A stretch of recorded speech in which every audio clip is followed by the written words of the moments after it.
Joseph Armand Bombardier avait un vieux rêve, une passion depuis 1922, vaincre l'hiver.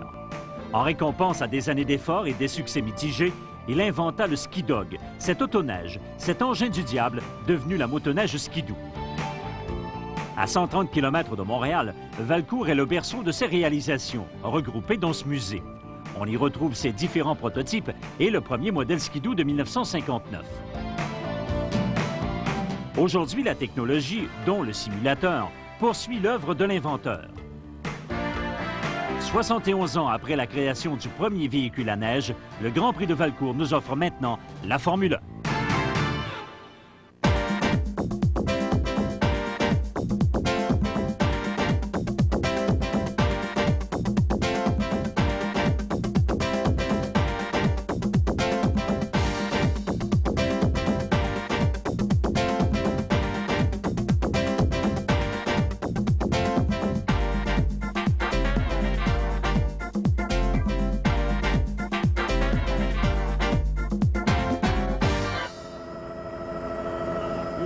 Le Réseau des sports vous présente cette 5e manche du championnat de Formule 1 Exported Inc. Skidoo. Bon après-midi, mesdames, messieurs. Michel Hervé en compagnie de Normand Prieur. Nous vous souhaitons la bienvenue de Valcourt au Québec pour la présentation de cette autre épreuve du championnat. Normand, c'est le grand rassemblement au Québec, la grande fête à Valcourt ici en fin de semaine. Oui, c'est notre grand classique annuel. On en est très fiers. C'est au Québec, c'est en Estrie. Il y a beaucoup de gens, il y a beaucoup d'animations, beaucoup de coureurs qui sont venus, qui sont déplacés pour une des deux grandes épreuves de la saison, qu'est Valcourt. Et je pense qu'on va avoir un excellent spectacle. Maintenant, au niveau de la compétition proprement dite, Gary Vesser, on le sait, a gagné la semaine dernière à Saint-Gabriel de Brandon. Est-ce qu'il pourra récidiver aujourd'hui? Parce qu'on sait que l'an dernier, c'est lui qui avait gagné ici. Oui, alors Gary, effectivement, un triplé à Valcourt. Les 3 dernières saisons, c'est le champion défendant.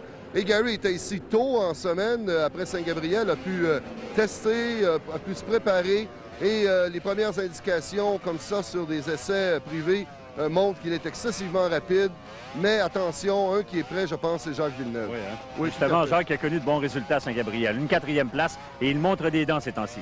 Tout à fait. Alors Jacques, lui aussi, connaît bien la piste de Valcourt. Lui aussi l'a déjà emporté ici. Il faut le surveiller. Ça peut être une belle fête avec, par exemple, Jacques, Gary parmi les meneurs et on risque d'avoir un très bon spectacle. Et parlant aussi de meneurs, il y a celui au championnat, David Wall, qui ne laissera pas sa place non plus. Non, David, lui aussi, est rapide. A eu un bon début de saison, ralenti quelque peu, mais Valcourt, c'est encore une fois un autre champion ici dans le passé. Et à 2 reprises même, donc, un autre possible gagnant avec David Wall. Merci Normand. Alors, mesdames et messieurs, on voit comment ça se passe pour ce Grand Prix de Valcourt. Mentionnons d'abord la situation un peu particulière qu'a vécu le pilote ontarien Bruce Vesser.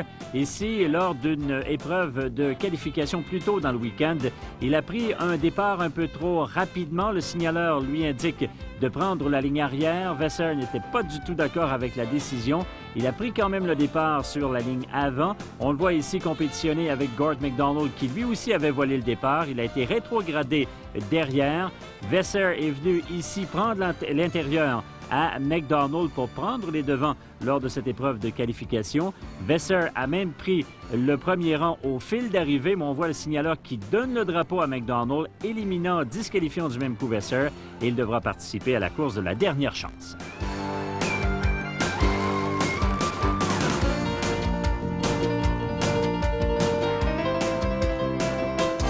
Alors que l'esprit était à la fête à Valcourt, je vous rappelle que vous écoutez la 5e manche de la série Exported Inc. Skidoo.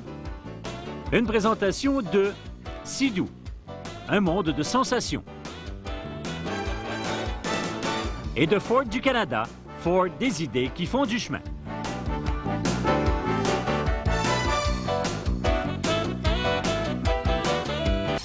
Découvrez-la, essayez-la, cet été tout le monde embarque. Cet été tout le monde embarque, Sea-Doo. Cet été tout le monde embarque, Sea-Doo. Allez-y, à 2, à 3, mais allez-y. Oh oui, cet été tout le monde embarque, Sea-Doo. On est accompagné de Marcel Perrault, directeur des compétitions chez Bombardier. Marcel qui va nous parler de la fabrication d'un circuit ovale de glace comme celui-là. Comment on s'y prépare, Marcel, pour justement fabriquer la glace d'un circuit comme ça? Bien, les éléments de base, naturellement, ça prend du froid et de l'eau. Le point qu'on a, c'est une traque ici de 1,5 mm de long. Et on fait à peu près aux alentours entre 18 et 20 pouces, dans les coins surtout, d'épaisseur de glace. Dans les droits, à peu près 12 à 14 pouces, c'est suffisant. Et comment on s'y prend pour faire l'inclinaison des courbes? Mais avant de commencer à mettre la glace, on met du brin de scie, OK?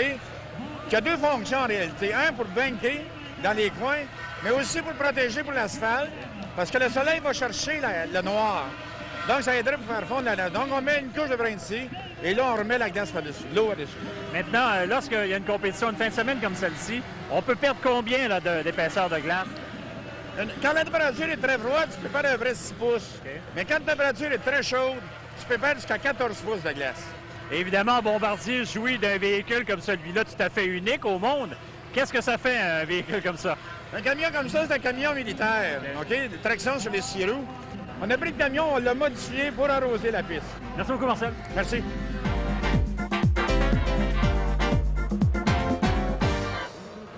Nous sommes de retour à Valcourt maintenant pour la présentation, mesdames, messieurs, de la grande finale en Formule 3, classe de production. Et nous verrons 8 pilotes en piste, 2 Québécois, le numéro 57, Normand Pilote, le numéro 1, Gérard Paquette. Ensuite, nous verrons le 13, Wayne Nicholson, le 11, Michael Caillouette, le 28, Keith Young, le 22, c'est Mike Hull, un des grands favoris, évidemment.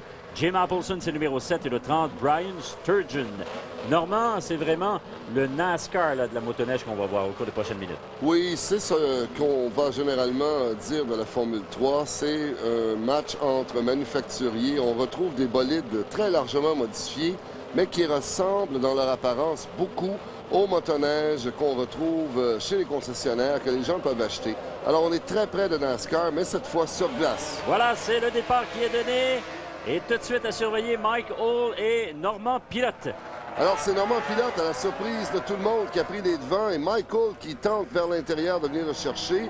Alors, on a Pilote et Hull derrière, Keith Young et Wayne Nicholson qui est 4e présentement. Voilà Mike Hull qui suit Normand Pilote. Hull, c'est le numéro 22, le 57, Normand Pilote.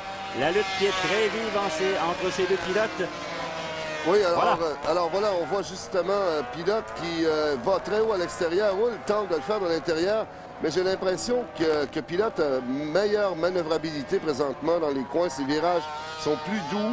On sait que ces véhicules, contrairement à nos Formule 1, n'ont une seule chenille et la manœuvrabilité dans les virages est complètement différente.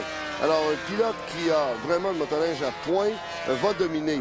Et c'est vraiment, jusqu'à maintenant, une très belle surprise de voir Pilote retenir Michael derrière lui. Michael, qui est un grand champion américain, qui, cette saison, a 5 victoires et qui a terminé 2e au championnat du monde à Eagle River. Voilà, toujours Normand Pilote de Saint-Félicien au Québec qui domine cette épreuve, la grande finale de la Formule 3. Mais Mike Hull est dans son sillon, toujours très dangereux. Il s'approche, ça creuse l'écart. Faudra le surveiller. Oui, alors c'est vraiment étonnant parce qu'ils sont... On voit déjà... Voilà. Oh, la belle manœuvre de Mike Hull à l'entrée du virage. Il est venu chercher cette première position au Québécois. Oui, alors Hull et Pilote sont les deux seuls présentement véritablement dans la même course. On voit l'écart quelquefois. Très loin derrière, on retrouve tous les autres. Et une sortie de piste ici. Oui, Brian Sturgeon, l'Américain du Minnesota. Alors, on signale aux pilotes d'être prudents dans le coin, mais Sturgeon était debout tout à fait sans problème.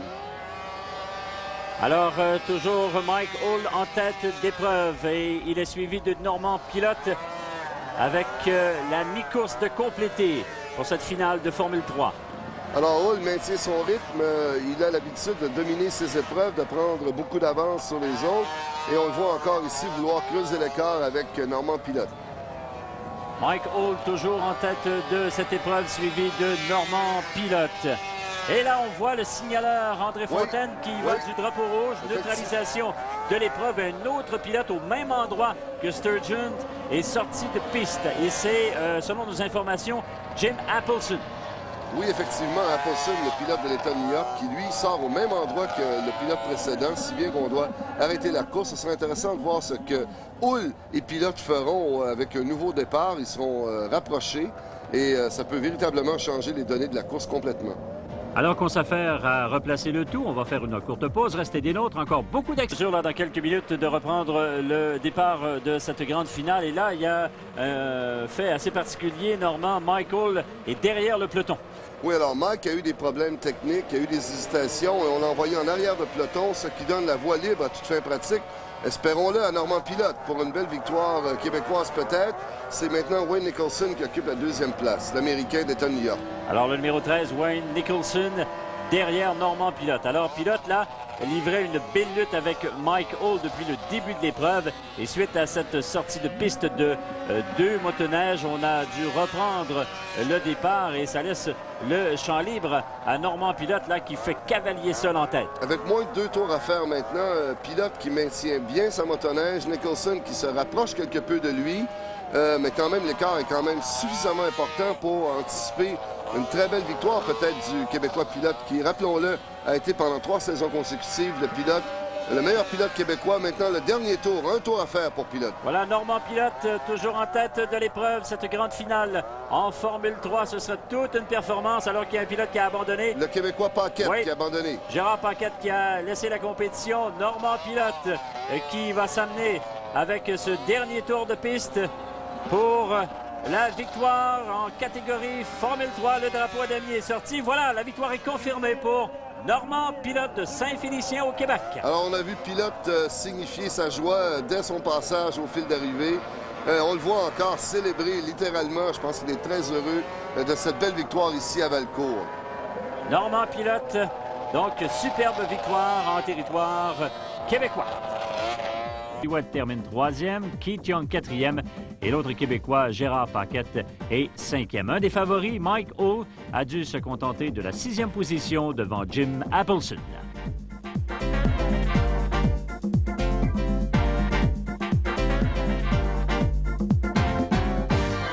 Nous sommes de retour à Valcourt pour la présentation dans quelques instants de ce défi Can-Am Deco, 4 Américains, 4 Canadiens, comme c'est l'habitude de Normand. Et du côté des Canadiens, nous verrons Gary Vesser, Pierre Gingras, Jacques Villeneuve, Mike Weatherhill. Du côté des Américains, c'est David Wall, Dale Lauritz, Mark Mondos et Alan Fenhouse. Alors, on voit ici la caméra installée à bord de la motoneige de Pierre Gingras.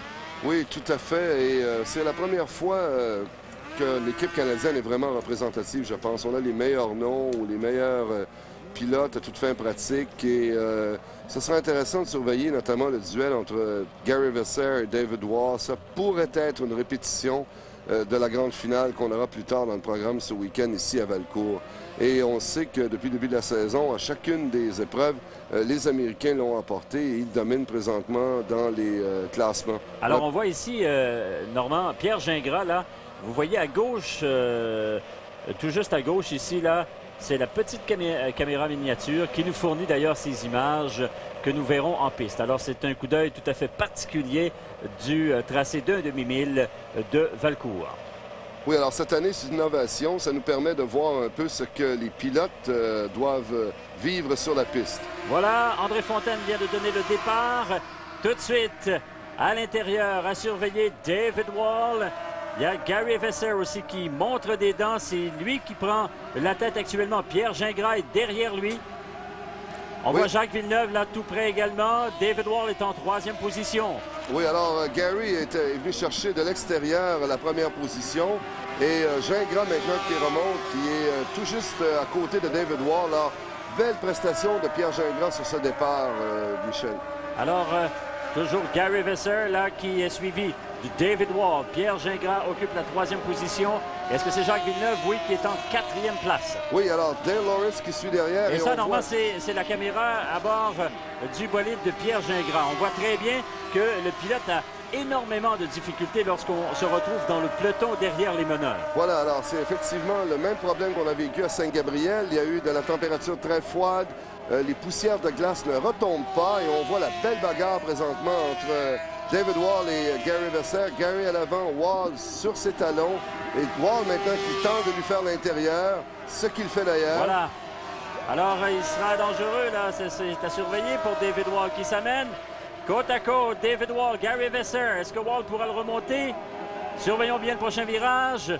Oui, voilà, il prend la tête. David Wall est très loin à l'extérieur. Gary Vesser qui perd plusieurs pieds là, qui creuse l'écart. David Wall creuse l'écart devant Gary Vesser.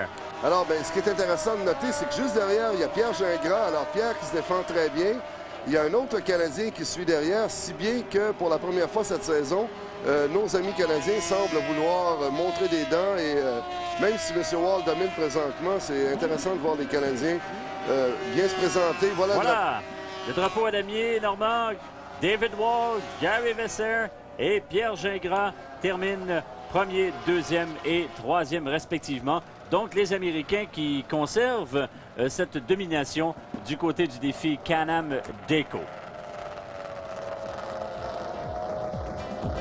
Nous avons donc été témoins.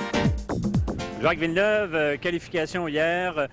Tu t'es qualifié donc pour la grande finale aujourd'hui. Tu as une position agréable. Tu étais bien placé sur la ligne de départ aujourd'hui. Est-ce que tu es content de ça? Oui, définitivement. On a qualifié hier. C'est un gros coup de main pour la finale. Quand tu pars en arrière comme la semaine passée à Saint-Gabriel, c'est très dur à monter. Alors, il s'agit de trouver le bon ajustement pour la finale, c'est tout. Et de cet après-midi, on a l'ouvrage, on a du pain sur la planche, comme on dit. La journée a commencé assez difficilement, mais on s'est bien repris. Puis en semi-finale, on a fini derrière Wall.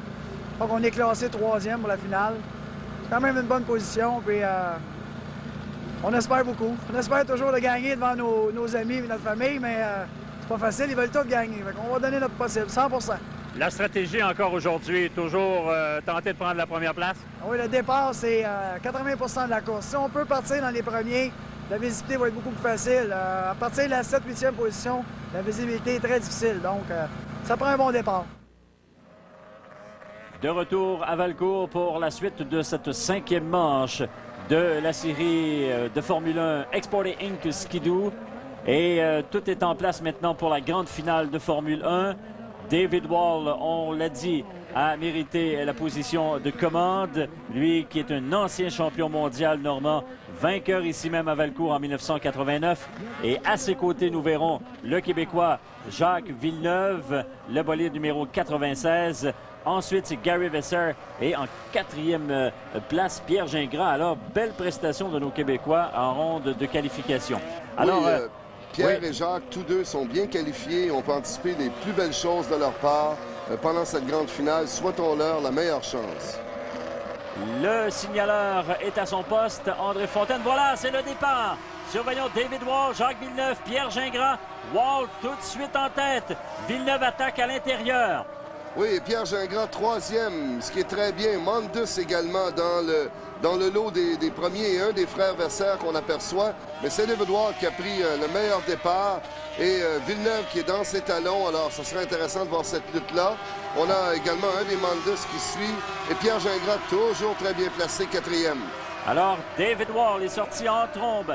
Comme d'habitude depuis le début de la saison, il connaît d'excellents départs. Lui qui est le meneur au classement général, mais il est suivi de très près par Jacques Villeneuve qui a bien l'intention de récidiver ici à Valcourt en fin de semaine. Et Pierre Gingras qui est dans les talons de Scott Mandus qui aimerait bien le dépasser. On le voit ici et un des frères Vesser qui se rapproche déjà. N'oublions pas que Bruce Vesser, qui est parti de la seconde ligne, est déjà remonté dans le milieu du peloton. Donc un bon départ pour Bruce Vesser également. Pendant que Wall... On a vu Gingras ici et Mondos touché là. Littéralement à l'entrée du virage. Gary Vesser, lui, est dans le peloton également. Il y a une belle lutte là, derrière. Oui, alors Vesser qui cherche à aller dépasser maintenant Pierre Gingras qui est 3e. Alors Pierre est 3e, Gary 4e et Mandus 5e. Et Wall qui est toujours en train de creuser l'écart à l'avant devant Villeneuve. Alors, je ne sais pas si Wall se sauve à ce stade-ci. Il reste que c'est intéressant dans les positions arrière présentement avec notamment Gingras et Vesser. Voilà David Wall, suivi de Jacques Villeneuve en 2e position. Pierre Gingras occupe la 3e place, mais il est talonné de très près par Gary Vesser qui attaque. Voilà, les bolides sont côte à côte. Gary Vesser à l'intérieur, à surveiller l'entrée du virage. Voilà, Vesser est passé en 3e place. Alors Pierre a cédé le passage à Gary, beaucoup plus rapide je pense. Il faudra voir maintenant ce que Gary fera. Il a en vue Jacques Villeneuve qui est 2e, qui lui se maintient quand même raisonnablement bien derrière David Wall, toujours en tête. David Wall, vainqueur lors de la première épreuve cette année à Ashland au Wisconsin. un des pilotes qui domine la catégorie Formule 1 cette saison. David Wall en tête du peloton, suivi de Jacques Villeneuve. Espérons que Jacques aura du succès cette fois-ci. On se souviendra ce qui s'est passé la semaine dernière à Saint-Gabriel-Brandon. Il avait remonté littéralement le peloton pour terminer en 4e position, tout près de Chris Van Bolder. Il était très déçu de la tournure des événements. Surveillons maintenant la lutte pour la 4e position. Pierre Gingras et Bruce Vasseur là, qui remontent, Normand. Oui, alors, encore une fois, Bruce qui est parti, n'oublions pas, sur la 2e ligne. Oh, et Villeneuve là, qui abandonne. Oui, Villeneuve qui entre à l'intérieur de la piste, tout juste à l'entrée du virage numéro 1, qui stationne la motoneige. C'est terminé pour lui aujourd'hui. La malchance qui frappe encore le bolide de Jacques Villeneuve. Alors, ce qui ouvre la porte à Gary Vasseur maintenant. 2e place derrière David Wall, mais l'écart est très important. On aperçoit les retardataires. Wall est tellement rapide qu'il devrait bientôt en passer quelques-uns, justement. Alors, David Wall qui mène toujours le bal devant Gary Vasseur. L'écart, cependant, est très mince devant Gary Vasseur. Oui, il y a des retardataires, hein? Oui, voilà. Alors, M. Wall, maintenant, va devoir négocier le passage des 2 frères Mondus. Et on voit Gary Vasseur immédiatement derrière lui. Alors, Wall devra très, très bien travailler dans la circulation. Gary le sait et Gary va tenter vraiment tout ce qui est possible. Parce que présentement, Wall est plus rapide que Vasseur, il n'y a pas de doute. Mais il y a des retardataires, on le voit tout près de Scott Mondus maintenant. Et voyez déjà Gary Vasseur qui se rapproche très sérieusement. Avec un tour à faire, donc. Surveillons bien ce qui va se passer. Beaucoup de circulation devant David Wall. Gary Vasseur qui s'approche à l'intérieur. Oh, je pense que ce sera une fin de course très excitante. Oui, tout à fait. Alors, qu'est-ce que pourra faire? On voit encore Vasseur à l'intérieur. Voilà. Cette fois-là, il est devant. Est-ce qu'il va le passer? Il a un léger avantage. Surveillons bien la ligne d'arrivée. Les 2 pilotes qui s'amènent. Le drapeau est dévié. Voilà! Oh là là, je pense que c'est David Wall. Sincèrement, je pense que c'est David Wall. Quelle fin de course! Et je pense qu'il... Est-ce qu'on donne la victoire à David Wall? Alors là, les 2 pilotes qui pensent avoir gagné. Alors, il faudra voir véritablement. Je pense qu'on va peut-être... On va aller au photo finish. Surveillons bien la fin de cette épreuve. Très, très serré entre David Wall et Gary Vasseur. Et là, on voit très bien David Wall qui a un léger avantage sur son adversaire. Une victoire par quelques pouces seulement de David Wall devant Gary Vasseur et son frère Bruce. Pierre Gingras, une excellente 5e position pour un de nos 2 Québécois, Chris Van Bolder, est 6e. Allons rejoindre maintenant le gagnant, David Wall. Alors, Wall nous indique qu'il ne savait pas ce qui se passait. Il dit que ça a été très serré. Il a poussé sa machine vraiment à fond.